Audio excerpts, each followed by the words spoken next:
and welcome to True Performance. I'm your host, Chris Widener. True performance is the ideal accomplishment of an aspiration, goal, or objective that benefits everyone involved.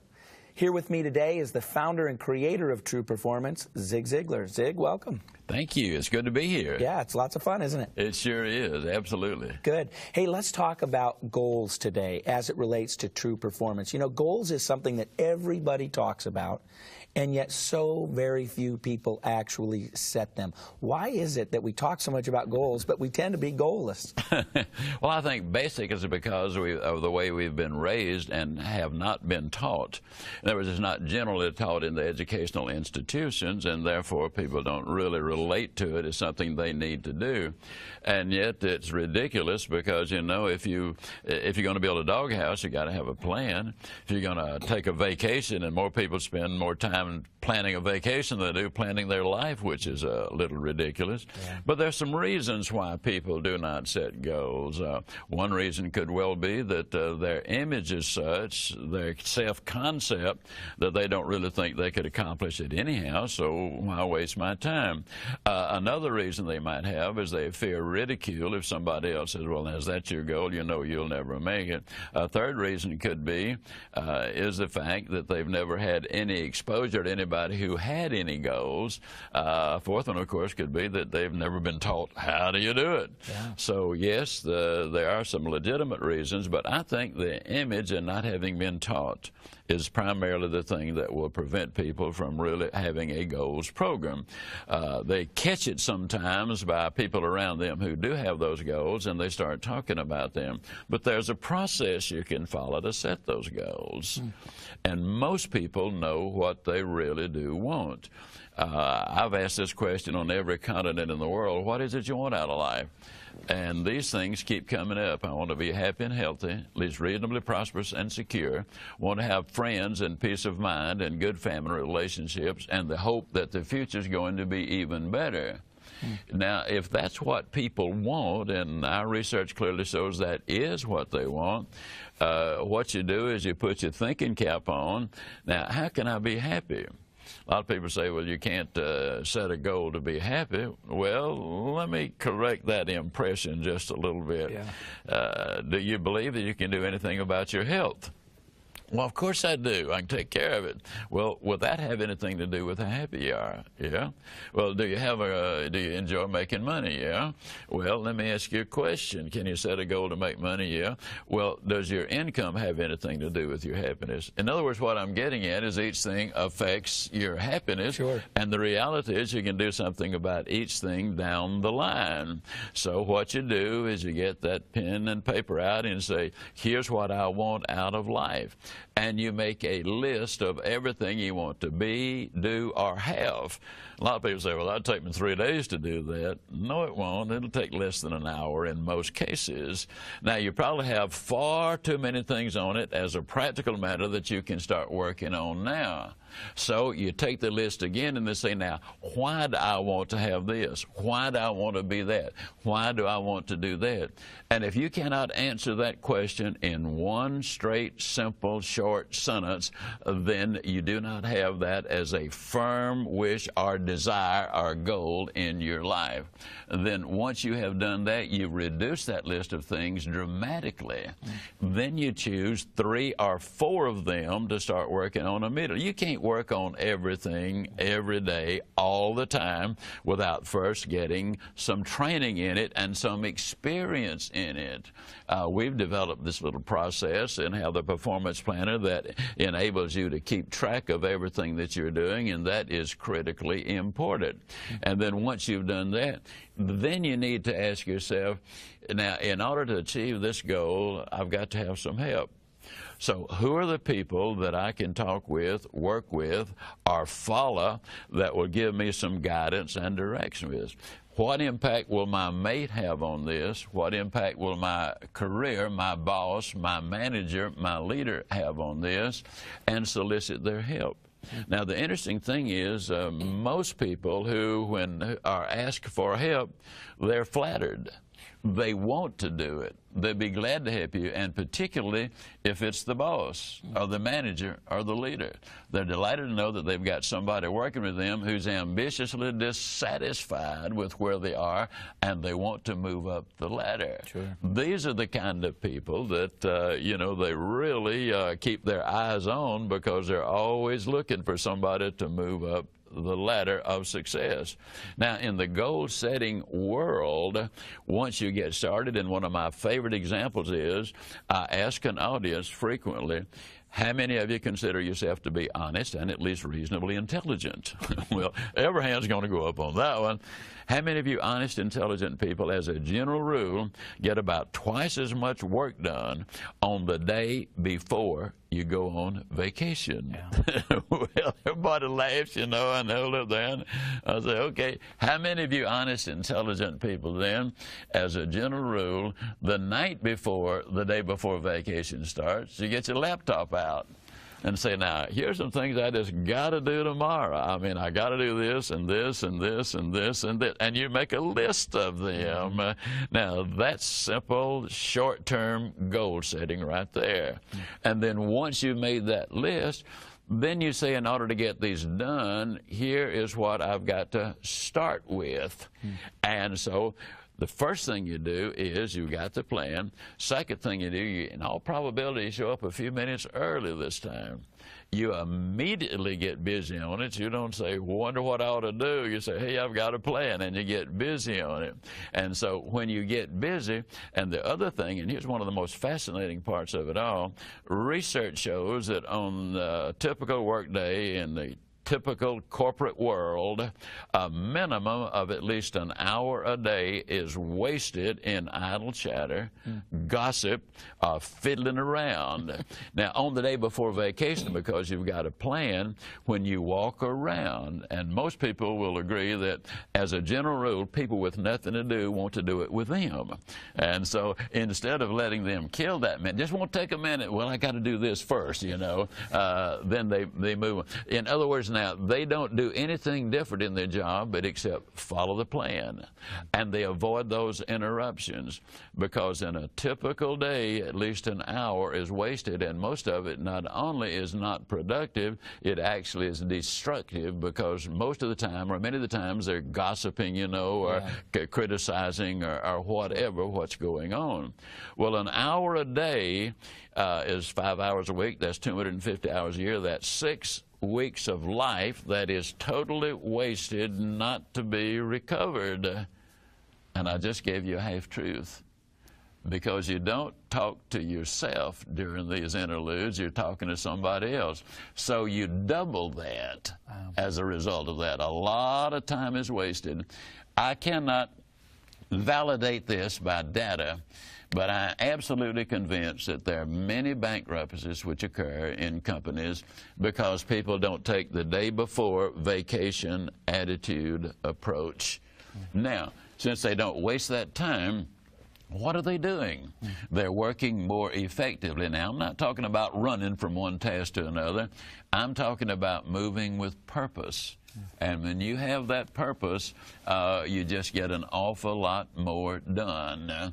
You say you've got a plan. You're convinced you can follow through on it. You're motivated to get it done. You're excited about getting it done. And your effectiveness goes up, because anytime you've got a plan and following that plan, you just get a lot more done. Now, here's some of the interesting little things about this process, followed through on the day before vacation. At the end of the day, you're just so excited and feel so good about yourself. And your self-image is the key to your performance. Feel good about yourself, you perform better. You feel good about what you've done. And on the way home, you're just talking to yourself like crazy. Man alive, what a wonderful day I had. I got so much done, I can't wait to get home to tell the family what I've done. And the bottom line is, when you get home, you simply say to your mate, tell you what, let's do. Let's pack up and start our vacation tonight. And everybody who hears this will know exactly what I'm talking about. Now, on the other side of that coin is the fact that on the days where you work hard at trying to fool the boss, or to convince other people that you're doing a good job. If you are the boss, when you try to impress people that, yes, what I'm doing really is important, the reality is on that day before vacation, your performance is so much better that the boss is already watching. And they say, here's the kind of guy, here's the kind of girl, here's the one that we're looking forward to working with, because this is an ambitiously dissatisfied individual who has a plan to do better. At the end of that day, you feel better, you're more energized, you're more excited about your job, you performed a great deal more, and you've got a better chance of promotion. Now, the simple question is, if planning one day can have such a dramatic impact on your performance, just consider what a game plan for life would have on your performance. Second thing is, if you can perform that much better on the day before vacation, why on earth can't you perform that way every day of your life? Now, let me say it again. I'm talking about your plan. I'm not talking about working harder. I'm talking about working with a plan. And when you do that, then the chances of you performing better are dramatically up. And the interesting thing is, it has a huge impact on your home life. And your home life is extraordinarily important in what you do on the job. What happens on the job affects what happens at home. Let me give you a classic example of what I'm talking about. Your relationship at home is so important. Jason Kidd, does that name ring a bell? I bet it does with just about everybody. And a pretty good basketball player. Very good, yeah. But about 5 years ago, Jason Kidd was a wife abuser.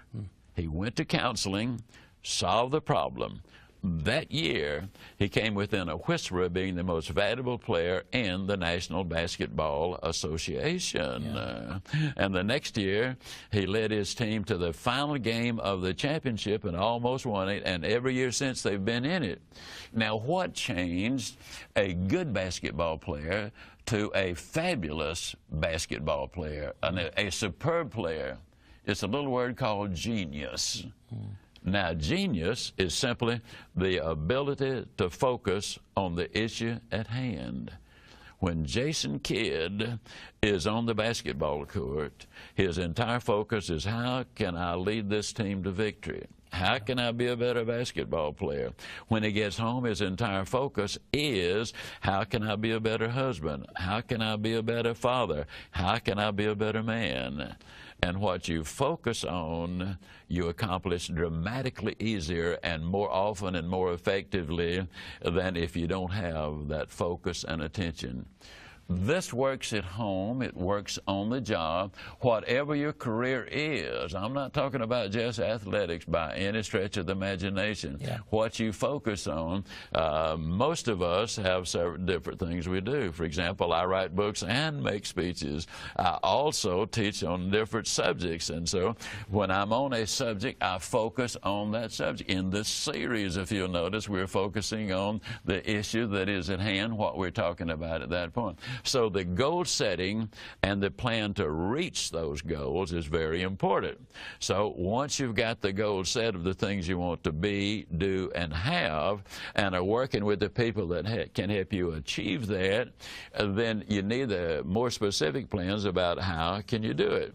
Well, you start with that day before vacation attitude approach, but then the second thing you do is you start looking at, how can I improve my performance in the other areas of my life. And you need to remember that as you work on your goals, you always go as far as you can see. And then when you get there, you'll always be able to see further. And so many people, I mean, you know, virtually everybody wants to improve either their performance or they want to move up the ladder to get things done. You know, early in another presentation, we talked about what happens when you enroll in Automobile University, but also as you look at the other things that you encounter in your life, the other, the other attitude, not only just attitudes that you have, but the other drives that you have. when you reach one goal, and the research clearly shows this, when you have your goal set in one area of life, then you instinctively, automatically realize as you reach one goal, hey, you know, this would also work in my weight loss goal. Yeah. So let's talk about that just for a minute. Yeah, talk about weight loss, because a lot of people, I mean, there's a few things that always come up when you think about goals, and one of them is always, hey, how do I lose a little bit of weight? Absolutely. Right, so how can we do that so that it's effective so that people can lose weight? You've got some stories about having seen goal setting really help people lose weight, including yourself. Absolutely. As a matter of fact, for 24 years of my adult life, by choice, I weighed well over 200 pounds. I say by choice because I have never accidentally eaten anything. And that's a fact. Yep. And I realized that, and weighing well over 200 pounds, I became aware of the fact that at age 45, that, you know, this weight's a little harder to carry than it was a little earlier on. Maybe I should do something about that weight. So I went to the Cooper Clinic, and they put me on a sensible eating and exercise program.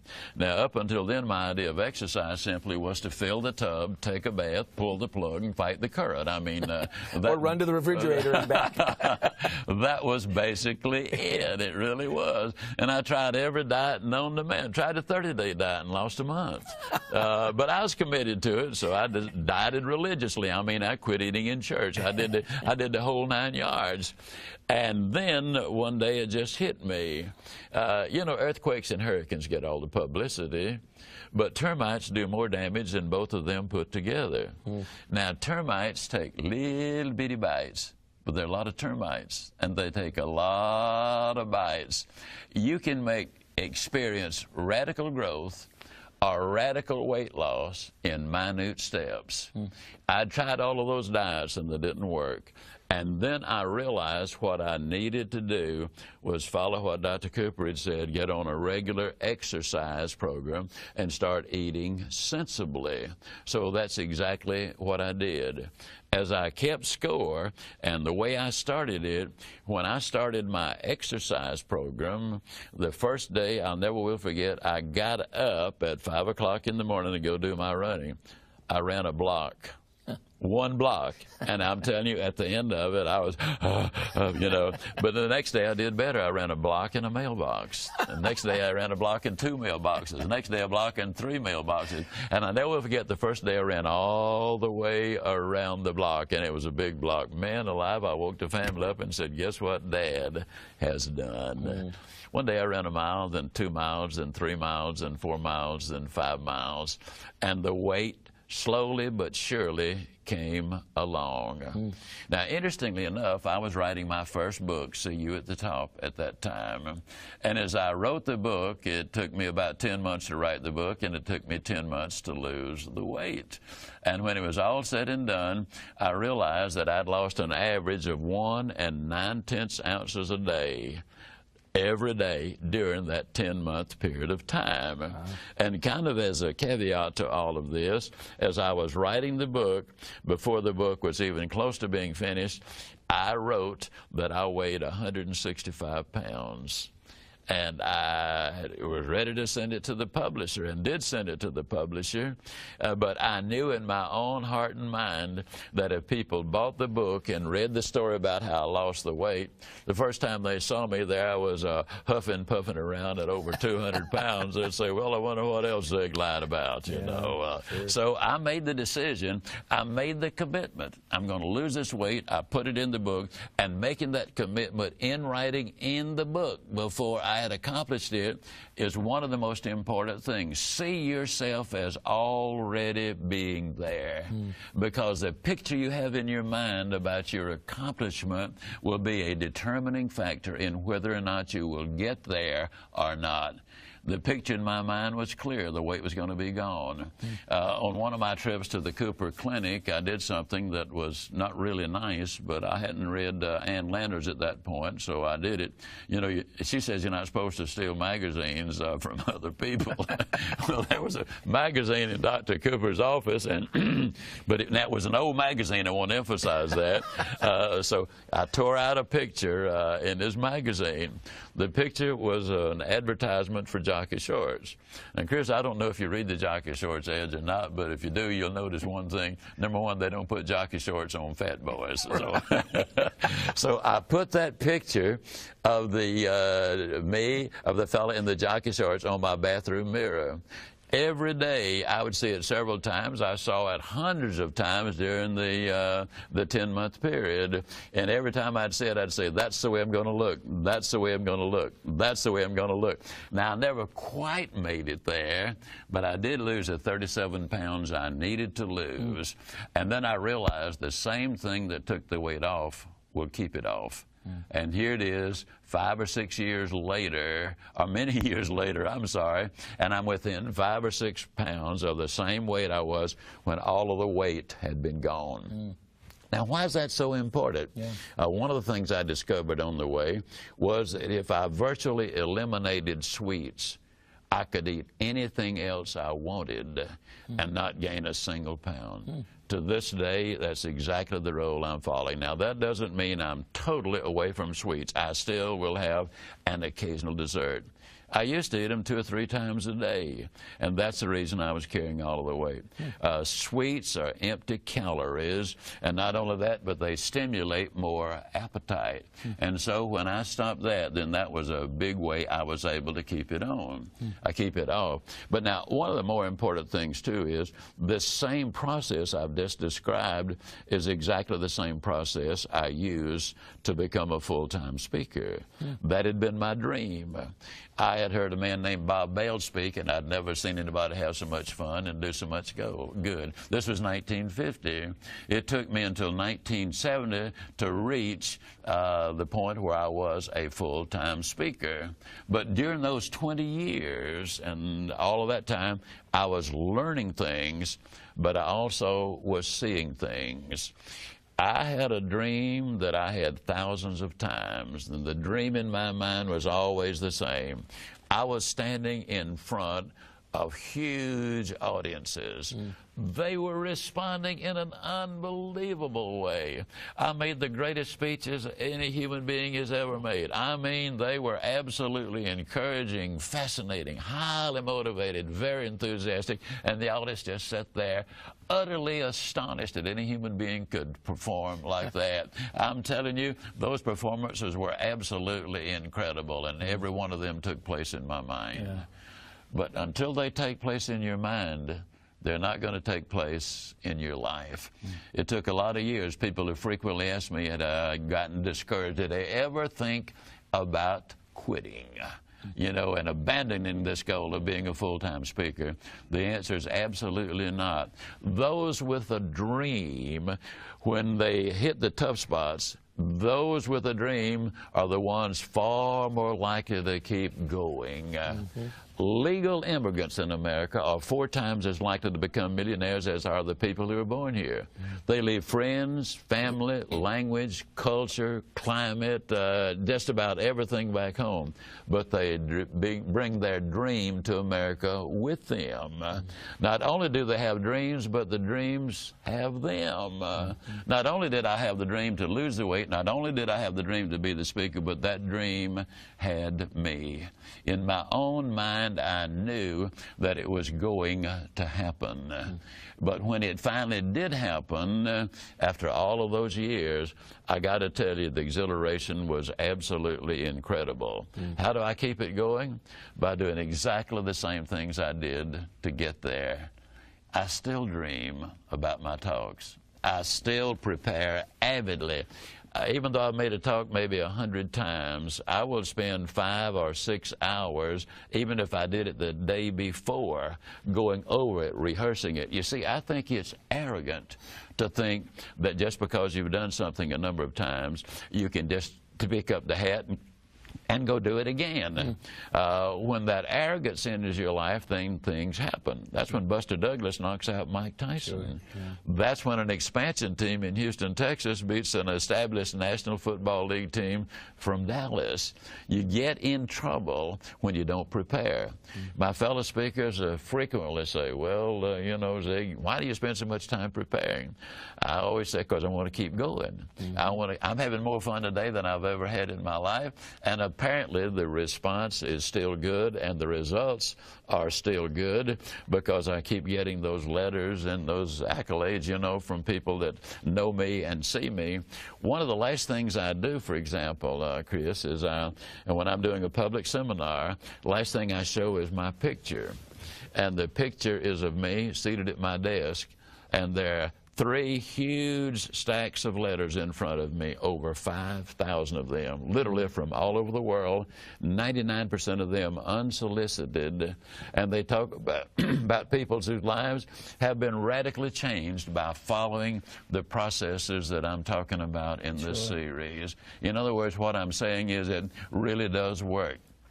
We have letters from people, for example, a soldier in Iraq who had gotten discouraged and was not leading his troops as they felt he should be leading. His parents sent him a set of the tapes containing this information. The troops started listening to it. The confidence was restored, and the bottom line is, yes, indeed, it really does work there. One of the proudest letters we have is we had a lady attend our Born to Win seminar from Portland, Oregon, and she had come to the seminar because she wanted to get the courage to divorce her husband, because the marriage was in trouble and obviously it was all his fault. Well, at the end of the seminar, she realized that maybe, just maybe, she had something to do with that trouble. And so she decided that she was going to look at the role she was playing. A few months later, I was in Portland. I had dinner with the couple, and they were just all lovey-dovey because she had recognized the problem that she was having, and they started doing things a little bit differently. I've never seen such a radical change. When you start looking at the things I'm talking about coaches who have adopted the goal-setting philosophy and won a whole lot more games, about people who have taken every facet of their life and followed through on it. This lady from Portland that I'm talking about, I got one of the most thrilling letters I think I've ever gotten very recently, and I'm going to put it in the next book I'm writing, about what has happened in their lives since then, when they got relationship driven, recognized that they played a role in everything they did, and they would continue to do exactly that. And the husband was so thrilled that the wife had recognized that, yes, she had some problems too, that she had a role in building the relationship. And the bottom line is that they are very, very happy about it.